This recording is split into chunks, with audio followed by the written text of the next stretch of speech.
Bismillahirrahmanirrahim. Assalamualaikum warahmatullahi wabarakatuh.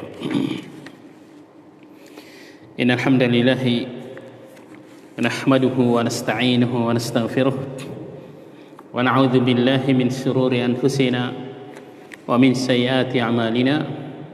Man yahdihillahu fala mudilla lahu wa man yudlil fala hadiya lahu.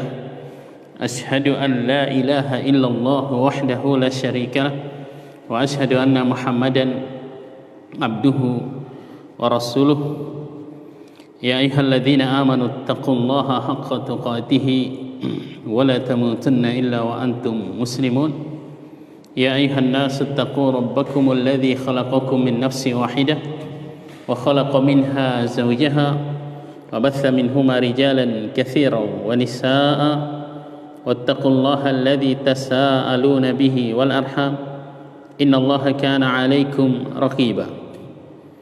Ya ayyuhalladzina amanu taqullaha wa qulu qawlan sadida yuslih lakum a'malakum wa yaghfir lakum dhunubakum wa man yuti'illaha wa rasulahu faqad faza fawzan 'azima. Amma ba'du, fa inna asdaqal hadisi kitabullah wa khairal hadi hadi Muhammadin sallallahu alaihi wa ala alihi wa sallam wa syarrul umuri muhdatsatuha fa inna kulla muhdatsatin bid'ah wa kulla bid'atin dalalah wa kulla dalalatin finnar. Ikhwani wa akhwati fillah rahimani wa rahimakumullah.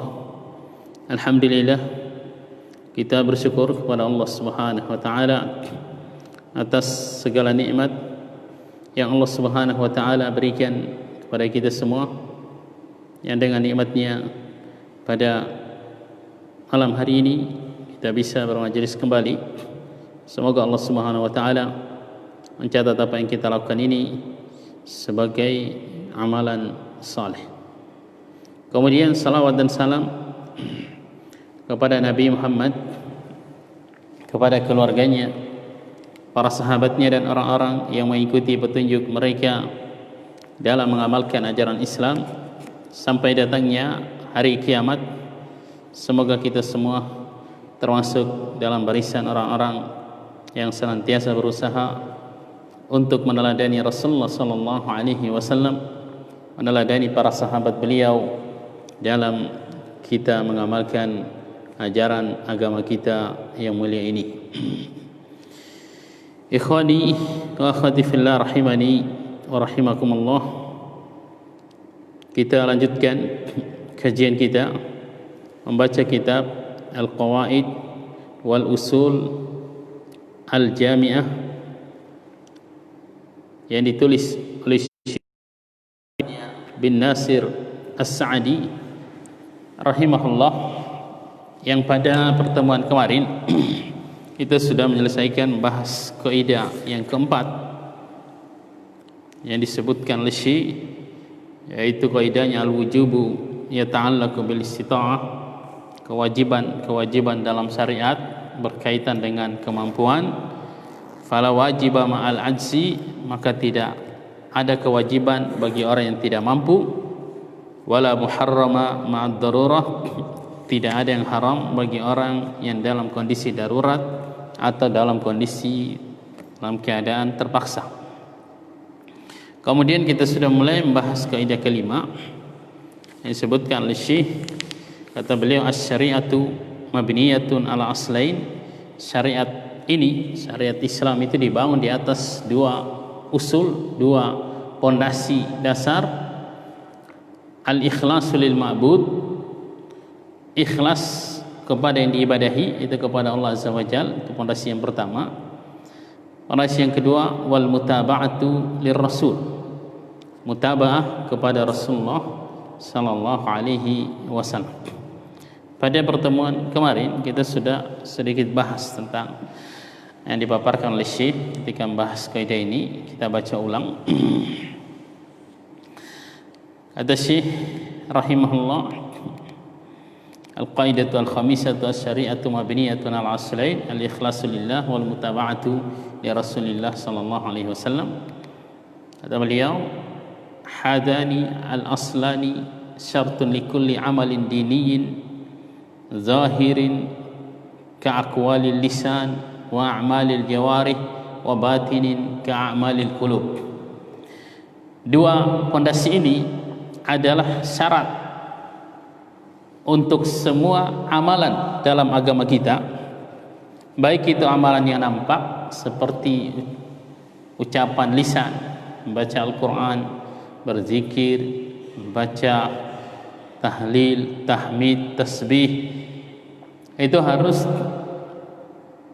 dibangun di atas dua pondasi ini, yaitu ikhlas karena Allah ketika kita membaca atau mengucapkan zikir-zikir tersebut. Kemudian kalau lafadznya ada petunjuk khususnya dari Rasulullah SAW, maka kita mengikuti petunjuk yang diajarkan oleh Rasulullah SAW. Demikian pula dalam penentuan jumlahnya, dalam penentuan waktunya.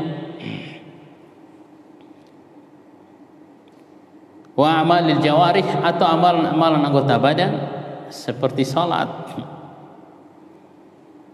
Nah, dalam kita melakukan ibadah salat harus dibangun di atas dua pondasi ini, yaitu al-ikhlasu lillah atau lil ma'bud, kita melakukannya ikhlas karena Allah, wal mutaba'atu lir rasul, dan dalam kita melakukan salat tersebut harus kita mengikuti petunjuk yang diajarkan oleh Nabi Muhammad sallallahu alaihi wasallam. Au batinin, atau amalan batin, ka'amalil qulub, seperti amalan-amalan hati berupa tawakal, cinta, benci, khauf, takut, raja, berharap. Itu kan ibadah. Ibadahnya hati juga harus dibangun di atas dua pondasi yang disebutkan oleh Syekh. Jadi kaidah ini kaidah umum, bukan kaidah fikih, kaidah umum dalam agama kita. Kata Syekh, Allah Ta'ala, ala lillahi dinul khalis. Allah Subhanahu wa taala berfirman dalam surat Az-Zumar ayat 3, ketahuilah sesungguhnya untuk Allah agama yang murni, amalan yang ikhlas. Allah Subhanahu wa taala hanya menerima ibadah yang dilakukan ikhlas untuk Allah Azza wa Jalla. Kalau ada kesyirikannya, Allah tidak menerima ibadah yang mengandung kesyirikan. Ana aghna syuraka anis syirk, kata Allah Azza wa Jalla dalam hadis kursi. Man amila amalan asyraka fihi ma'i ghairi taraktuhu wasyirkahu.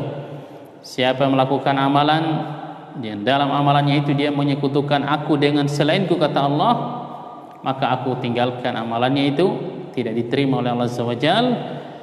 Demikian pula yang dijadikan sekutu bagi dia dalam dia beribadah kepada Allah Azza wa Jalla. Kemudian dalam surat Al-Bayyinah ayat 5, ayat yang masyhur, kata Allah Azza wa Jalla, wa ma umiru illa liya'budullaha mukhlishina lahuddin. Tidaklah mereka diperintah kecuali mereka diperintah agar beribadah kepada Allah, mengikhlaskan agama ibadah ini hanya untuk Allah Azza wa Jalla. Apa yang dimaksud dengan ad-din di sini, kata Syekh, wad-dinul ladzi umiru bi ikhlasihi huwa al-islamu wal iman wal ihsan. Mukhlishina lahuddin, mengikhlaskan agama hanya untuk Allah. Apa itu maksud kata din di sini? Kata Syekh, yang dimaksud dengan kata din di sini adalah Islam, iman dan ihsan, sebagaimana ditafsirkan oleh Nabi sallallahu alaihi wasallam dalam hadis Jibril. Fa hadhil umuru la budda an takuna khalisatan lillahi muradan biha wajhuhu wa ridwanuhu wa sawabuh. Perkara-perkara ini ketika kita amalkan, kita praktekkan, maka harus dibangun di atas keikhlasan kepada Allah Azza wa Jalla, yaitu mengharapkan wajah Allah, mengharapkan keridhaan Allah, mengharapkan pahala dari Allah Subhanahu wa taala. Itu bagian dari ikhlas semua. Jadi kalau kita beribadah kepada Allah, kita berharap untuk dimasukkan surga dengan ibadah kita itu, kita berharap ibadah yang kita lakukan ini sebagai sebab yang akan masukkan kita ke dalam surga, menjauhkan kita ke dalam neraka. Inilah hakikat keikhlasan, bukan kesyirikan sebagaimana dipahami oleh sebagian orang-orang sufi yang bodoh dalam memahami dalil. Itu syarat yang pertama. Yang kedua kata Syekh, wala budan takuna ma'khuzatan minal kitabi was sunnah. Dari sisi ibadahnya itu sendiri harus ada dasarnya, bahwa itu ibadah dari dasarnya dari Al-Quran dan Sunnah. Misalnya salat, ada perintahnya dalam Al-Quran, ada perintahnya dari hadis-hadis Rasulullah SAW. Kemudian dari sisi tata caranya juga harus diambil dari Al-Quran dan Sunnah. Ini kata Syekh, harus diambil dari Al-Quran dan Sunnah ibadah tersebut. Tidak boleh kita bikin tata cara ibadah sendiri. Yang penting niatnya baik katanya. Ya, mengumpulkan orang setelah 3 hari kematian seseorang misalnya untuk memberi makan katanya, menghibur keluarga yang berduka. Ini namanya bikin tata cara sendiri dalam melakukan ibadah kepada Allah Azza wa Jalla yang tidak diajarkan oleh Rasulullah sallallahu alaihi wasallam. Berdasarkan apa yang kita bahas ini, maka perbuatan tersebut tidak akan bernilai ibadah di sisi Allah Subhanahu wa taala karena tidak diajarkan oleh Rasulullah sallallahu alaihi wasallam. Wa qala ta'ala fi mutaba'ati Rasul sallallahu alaihi wasallam, Allah berfirman menjelaskan tentang bagaimana sikap kita dalam beragama, dalam meneladani Rasulullah sallallahu alaihi wasallam. Kata Allah Azza wa Jalla, "Wa ma atakumur rasulu fakhudhuhu." Apa yang diberikan, dibawa oleh Rasul kepada kalian, maka ambillah. Wa ma nahakum anhu fantahu. Apa yang dilarang oleh Rasul darinya, maka jauhi, tinggalkan. Yang tidak diajarkan, jangan menyibukkan diri dengan sesuatu yang tidak pernah diajarkan oleh Rasulullah sallallahu alaihi wasallam. Wa qala fil jam'i bainal aslain. Allah Subhanahu wa taala berfirman dalam mengumpulkan dua pondasi dasar dalam kita beragama yang disebutkan dalam kaidah ini dalam surat An-Nisa ayat 125. Kata Allah Subhanahu wa taala, "Wa man ahsanu dinan mimman aslama wajhahu lillahi wa huwa muhsin wattaba' millata Ibrahim hanifa." Siapakah yang lebih baik agamanya daripada orang yang mempasrahkan wajahnya kepada Allah dan dia muhsin dalam ibadahnya. Apa maksudnya aslama wajhahu? Ay akhlasu a'malahu az-zahirata wal batinata lillah. Maksud kata aslama wajhahu, kata Syekh Abdul Rahman bin Nasir As-Sa'di, adalah dia mengikhlaskan semua amalan-amalan ibadahnya yang nampak maupun yang tidak nampak, ikhlas lillah azza wa jalla. Tidak mengharapkan balasan dari manusia, tidak mengharapkan pujian dari manusia. Wa huwa muhsinun, sedangkan dia muhsin dalam ibadahnya itu bi an yakuna muttabi'an lirrasulillah sallallahu alaihi wasallam.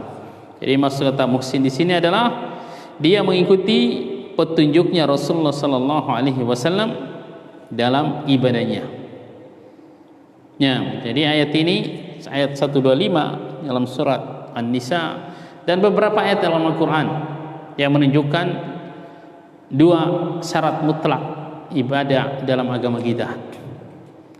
Wa fi iddati ayat, dalam beberapa ayat Allah berfirman, wa atiullaha wa atiur rasul, taatilah Allah, taatilah Rasulnya. Ini Allah ulangi ayat-ayat seperti ini disebutkan, Allah sebutkan dalam beberapa ayat. Nah, fal amalul jami' lil wasfaini huwal maqbul. Amalan yang mengumpulkan dua sifat ini, yaitu ikhlas dan mutaba'ah, itulah amalan yang akan diterima oleh Allah Subhanahu wa taala. Wa idza fuqida atau faqada ahadahuma atau fuqida ahaduhuma fa huwa mardudun ala sahibihi yadkhulu fi qoulihi ta'ala. Jika salah satu dari dua syarat ini, dua sifat ini tidak ada pada sebuah amalan yang kita kerjakan, maka amalan itu tertolak, tidak akan diterima oleh Allah SWT. Ada orang yang baca Quran mungkin niatnya ikhlas, Atau ada orang yang salat niatnya ikhlas tapi tidak mengikuti petunjuknya Rasulullah sallallahu alaihi wasallam. Ya.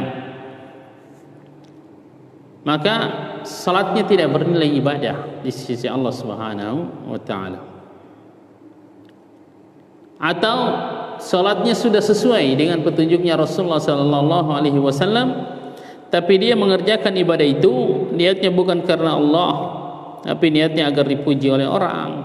Misalnya karena dia malu sama atasannya atau sama temannya, maka ibadah yang dia kerjakan tersebut tidak bernilai ibadah di sisi Allah Azza wa Jalla karena salah satu syaratnya tidak terpenuhi. Dan masuk ibadah seperti itu masuk dalam ayat 23 dalam surat Al-Furqan. Allah berbicara tentang orang-orang musyrik pada hari kiamat. Kata Allah, wa qadimna ila ma amilu min amalin faja'alnahu haba'an mansura. Kami akan datangkan, perlihatkan, kami akan bawa mereka kepada apa yang telah mereka kerjakan. Jadi perlihatkan amalan-amalan, kelihatannya amalan kebaikan menurut mereka. Setelah itu kami jadikan amalan mereka itu bagaikan debu yang berterbangan, tidak bermanfaat bagi si pelakunya karena tidak memenuhi syarat. Nah, nanti akan dibahas kaidah khusus bahwa semua perintah, janji, ancaman dalam agama kita itu tergantung kepada syaratnya, harus terpenuhi syaratnya dan hilang penghalangnya baru akan terwujud. Kita diperintahkan untuk sholat misalnya, sholat kita akan diterima oleh Allah Azza wa Jalla kalau terpenuhi syarat-syaratnya dan hilang penghalang-penghalangnya. Wa qala fi nafaqatil mukhlisin, Allah Subhanahu wa taala berfirman tentang nafkah sedekahnya orang-orang yang ikhlas. Wa masalul ladzina yunfiquna amwalahum, dan perumpamaan orang-orang yang menginfakkan harta mereka ibtigha'a mardatillah, ini keikhlasan mereka. Mereka berinfak mengharapkan keridhaan dari Allah Subhanahu wa taala. Wa tasbitan min anfusihim, juga mengharapkan kekokohan, kemantapan pada diri mereka. Mereka berharap dengan ibadah yang mereka kerjakan itu mereka bisa makin istiqomah di atas kebenaran. Kama sali jannatin birabwatin, seperti kebun yang ada di sebuah dataran tinggi, asabaha wabilun fa'atat ukulaha difain. Kalau ditimpa hujan rintik-rintik sirami air, maka dia akan menghasilkan 2 kali lipat dari yang biasanya. Fa illam yusibha wabilun, kalau dia tidak ditimpa hujan, air hujan, tidak disiram oleh air hujan, fatalun, cuma embun aja mungkin yang menyirami dia, tetap dia menghasilkan buah, walaupun mungkin tidak seperti ketika dia disirami oleh air hujan. Wallahu bima ta'maluna basir. Allah Subhanahu wa taala Maha melihat apa yang kalian kerjakan. Jadi ayat ini termasuk salah satu perumpamaan yang Allah sebutkan dalam Al-Qur'an. Imam Ibnu Qayyim rahimahullah punya tulisan khusus membahas ayat-ayat yang seperti ini. Nah, karena Allah sebutkan dalam surat At-Taubah, tidak ada yang bisa memahami dengan benar perumpamaan-perumpamaan yang Allah sebutkan dalam Al-Quran kecuali orang-orang yang berilmu. Wa tilkal amsalu nadribuha linnas wa ma ya'qiluha illa al-alimun, kata Allah. Wa qala fi nafaqatil murra'in, dalam ayat lain Allah berbicara tentang nafkah sedekahnya orang-orang yang riya. Sebenarnya dalam surat Al-Baqarah juga ayat 264 ya. Sebelum ayat 265 ini.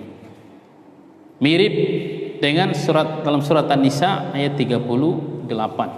Kata Allah Azza wa Jalla, walladzina yunfiquna amwalahum ria'an nas, dan orang-orang yang menginfakkan harta mereka karena riya kepada manusia, mengharapkan pujian biar dianggap sebagai orang yang dermawan oleh manusia. Dan kata para ulama, ibadah sedekah itu termasuk ibadah yang tidak ada tata cara khususnya dari Rasulullah SAW. Jadi sebenarnya ibadah yang mudah, hanya ikhlasnya ini yang berat. Kalau kayak sholat kan ada tata cara khususnya. Di samping kita, kalau kita sudah bisa ikhlas, juga harus mengikuti petunjuknya Rasulullah Sallallahu Alaihi Wasallam. Kalau sedekah pada dasarnya nggak ada tata cara khususnya dari Rasulullah SAW.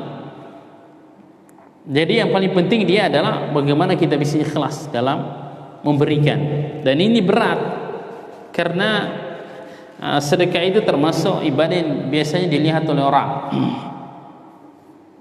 Nah, termasuk yang bisa merusak pahala sedekah kita kepada orang adalah ketika kita memberikan sedekah pada orang, kita minta didoakan oleh orang itu. Gak usah minta didoakan, biarkan aja dia doakan kita kalau dia mendoakan. Kalau tidak ya kita upayakan dalam berinfak seperti orang-orang abror yang Allah sebutkan dalam surat Al-Insan. Innama nuti'imukum liwajhillah, kata Allah SWT. Mereka mengatakan sesungguhnya kami memberikan makan kepada kalian hanya mengharap wajah Allah. La nuridu minkum jazaan wala syukura, kata mereka. Kami tidak menginginkan dari kalian balasan, tidak juga ucapan terima kasih. Sekedar kalian terima apa yang kami infakkan itu sudah menggembirakan bagi kami. Ya. Perumpamaan orang yang menginfakkan harta mereka, kata Allah, riya, karena riya kepada manusia. Wala yu'minuna billahi wala bil yaumil akhir. Ini masalahnya. Mereka tidak beriman dengan Allah dan hari kiamat, sehingga ketika berinfak yang mereka harapkan adalah pujian manusia.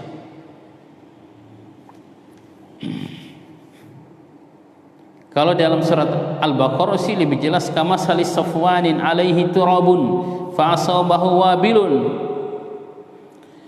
Bagaikan kaca yang di atasnya ada debu, ditimpa hujan, debunya itu langsung bersih.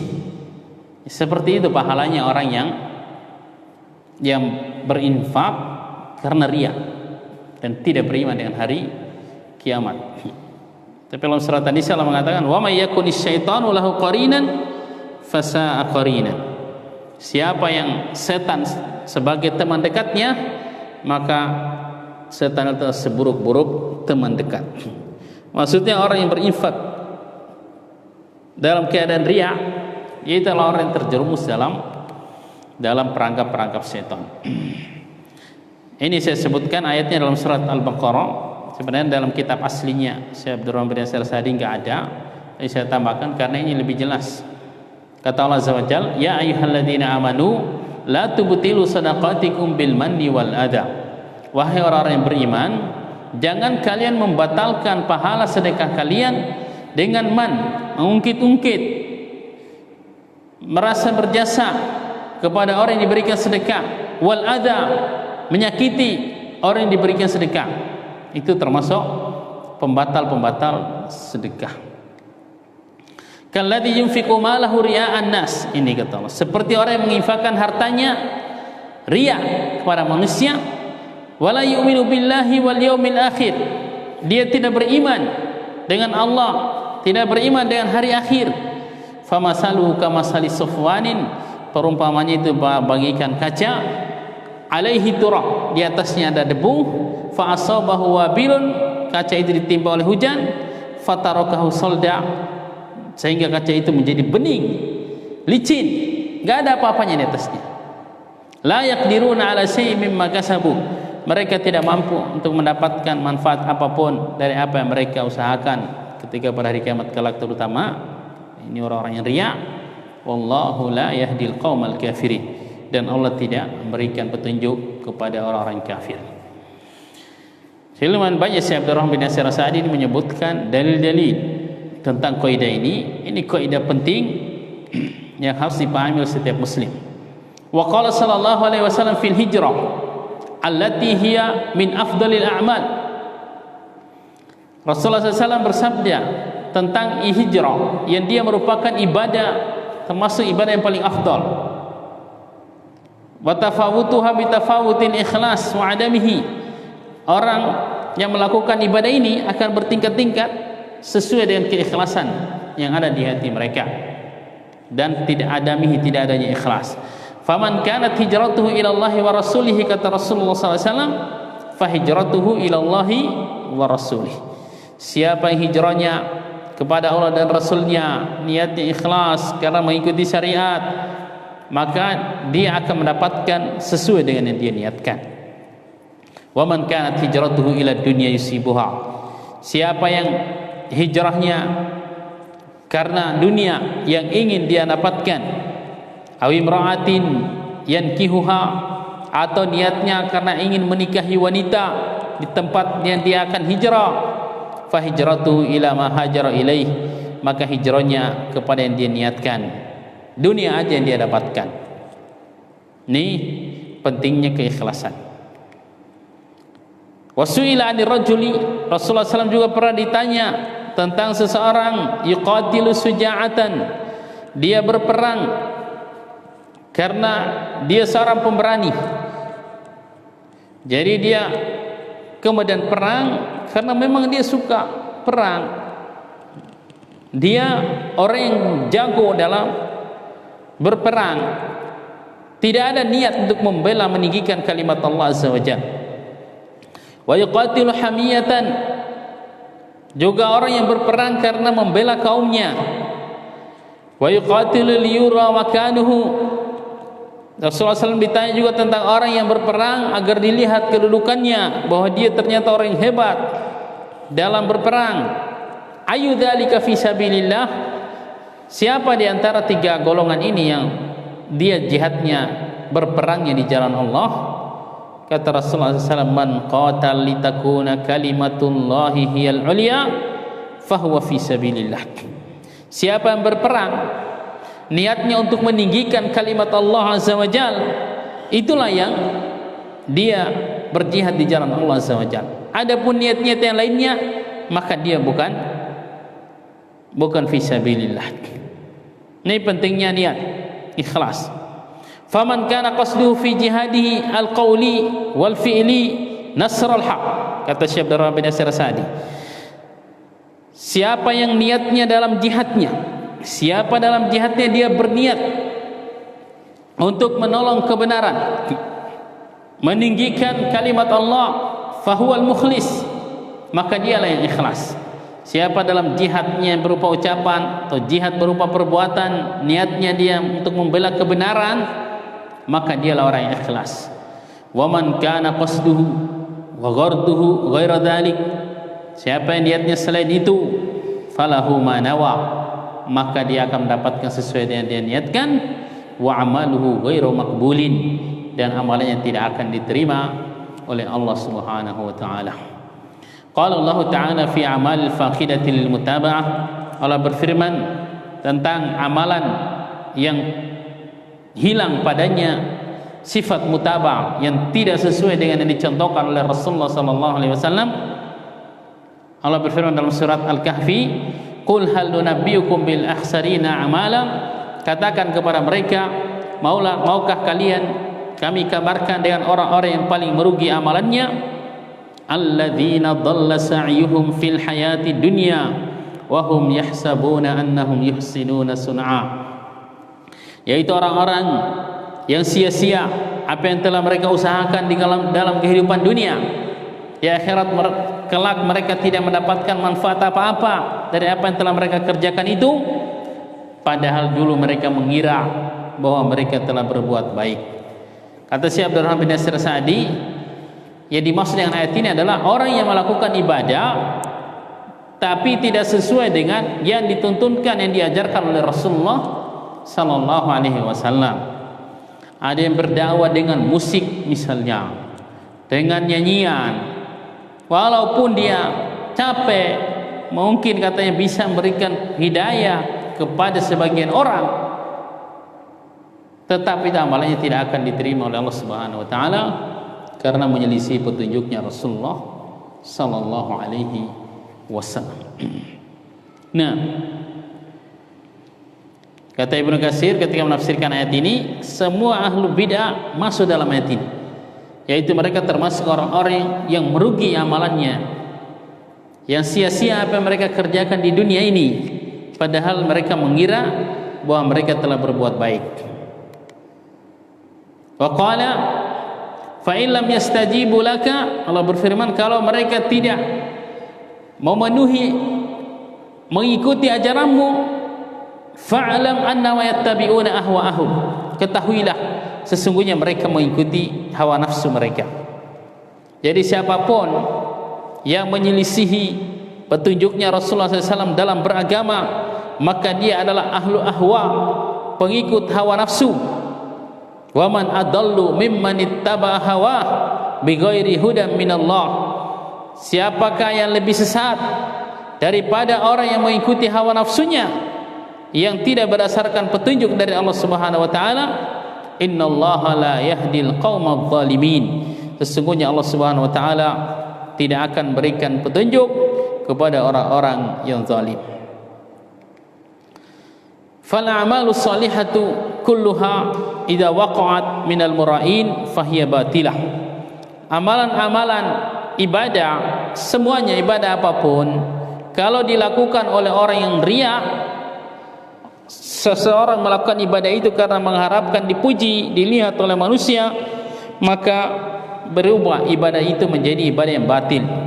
Lifaqdihal ikhlas alladzi la yakunul amalu salihan illa bihi, karena hilangnya keikhlasan pada amalan tersebut, yang mana tidak ada amalan saleh pun kecuali harus ada keikhlasannya dalamnya.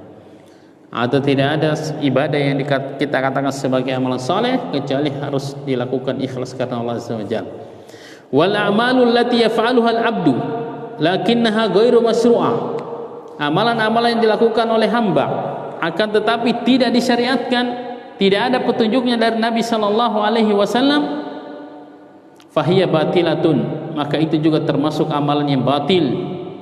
Naam, li faqdiha mutaba'ah, karena amalan itu tidak terpenuhi syarat mutaba'atul Rasul di dalamnya. Ini termasuk prinsip dakwah salafiyah.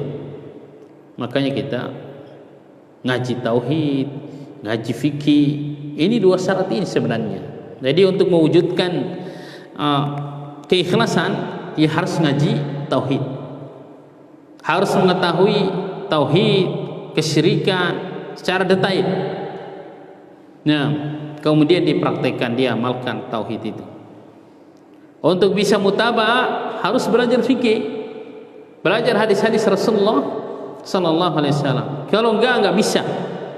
Enggak akan mungkin seseorang itu bisa akan salat dengan benar kecuali harus dia belajar hadis-hadis Rasulullah sallallahu alaihi wasallam.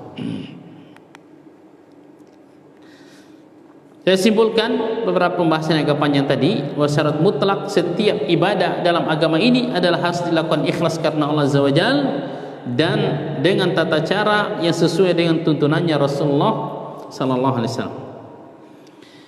Dari paparan di atas kita katakan tidak benar ungkapan sebagian orang yang mengatakan yang penting niatnya baik atau niatnya benar. Enggak, dalam ibadah bukan cuma niat yang harus diperhatikan, tapi juga tata caranya harus dibenarkan. Kemarin atau pada beberapa kajian berikutnya kita sampaikan bahwa tidak benar orang, misalnya seseorang mengambil, mencuri, merampas harta orang lain karena alasannya untuk dia sedekahkan, misalnya membantu fakir miskin, yatim, janda misalnya, tapi dengan harta hasil curian. Ini tidak benar. Nah, memang niatnya baik untuk membantu orang lain, tapi caranya tidak benar. Nah, peringatan kepada orang-orang yang riya dalam ibadahnya. Memang ini sesuatu yang sangat berat. Kita butuh banyak belajar tauhid, kemudian banyak-banyak berdoa kepada Allah Azza wa Jalla untuk Allah memberikan ketakwaan kepada hati kita, nah, membantu kita dalam kita beribadah sebagaimana diajarkan oleh Rasulullah sallallahu alaihi wasallam kepada sahabatnya, hadis al-musalsal bil mahabbah, wasiat Rasulullah SAW kepada Muaz bin Jabal, Rasulullah SAW, jangan kamu tinggalkan untuk kamu berdoa di setiap akhir dari salatmu, Allahumma a'inni ala dzikrika wa syukrika wa husni ibadatika. Nah, riya ini penyakitnya orang-orang soleh, orang-orang yang berilmu dalam beribadah, sehingga butuh perjuangan. Kita bahas insyaallah kita akan bahas dalam kajian Tazkiratus Sami tentang adab orang yang berilmu, adab murid, salah satunya tentang masalah ini. Pentingnya niat yang benar dalam beribadah. Nah, karena ini termasuk syarat mutlak sahnya ibadah yang kita kerjakan. Berikutnya pentingnya kajian-kajian tauhid, pembahasan tauhid, pembahasan kesyirikan, kajian akidah. Yang terakhir pentingnya kajian fikih, kajian hadis-hadis Rasulullah sallallahu alaihi wasallam. Dengan hal ini semua kita akan beragama, beribadah kepada Allah Azza wa Jal di atas basirah.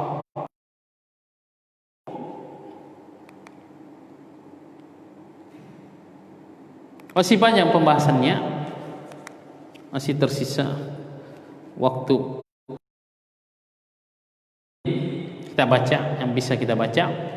Wa kadzalika al-i'tiqadatul mukhalifatu lima fi kitabillahi wa sunnati rasulih.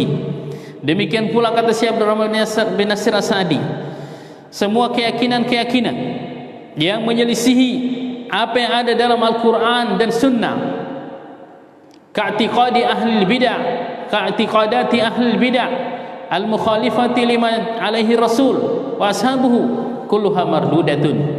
Seperti keyakinan-keyakinan ahli bidah yang menyelisihi apa yang diajarkan oleh Rasulullah SAW dan para sahabat, itu keyakinan yang tertolak, yang batil. Misalnya meyakini Al-Quran itu makhluk, ini keyakinan yang sesat, yang kufur. Yang meyakini Allah tidak istiwa di atas arsy, Allah di mana-mana, Allah tidak boleh ditunjuk, Allah tidak bertempat, ini keyakinan-keyakinan yang batil, yang kufur, yang menyelisih ayat-ayat Al-Quran, yang banyak sekali menyelisih hadis-hadis Rasulullah sallallahu alaihi wasallam. Nah, itu keyakinan-keyakinan yang menyelisih dalil, menyelisih kaidah yang sedang kita bahas ini. Liqauli sallallahu alaihi wasallam, berdasarkan perkataan Rasulullah sallallahu alaihi wasallam, man amila amalan laisa alaihi amruna fahuwa raddun. Siapa yang melakukan suatu amalan apapun dalam agama ini yang tidak ada petunjuknya dari kami, maka amalan itu tertolak.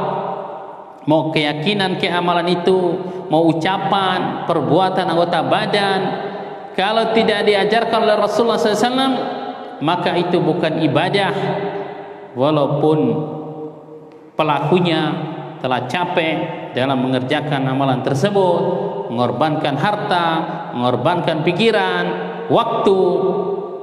Tidak ada gunanya kalau amalan itu tidak sesuai dengan petunjuknya Rasulullah SAW. Ini pentingnya kita belajar. Hadis ini disepakati oleh Imam Bukhari dan Muslim dari hadis Aisyah radhiyallahu taala anha. Fahadzal hadis mizanun li a'mali zahirah. Hadis Aisyah ini adalah timbangan semua amalan lahiriah yang kelihatan. Kita timbang apakah sesuai dengan petunjuknya Rasulullah SAW atau tidak. Kalau sesuai, maka itu yang diharapkan akan diterima. Kalau tidak sesuai, dapat dipastikan bahwa amalan itu pasti tidak akan diterima oleh Allah Subhanahu wa taala.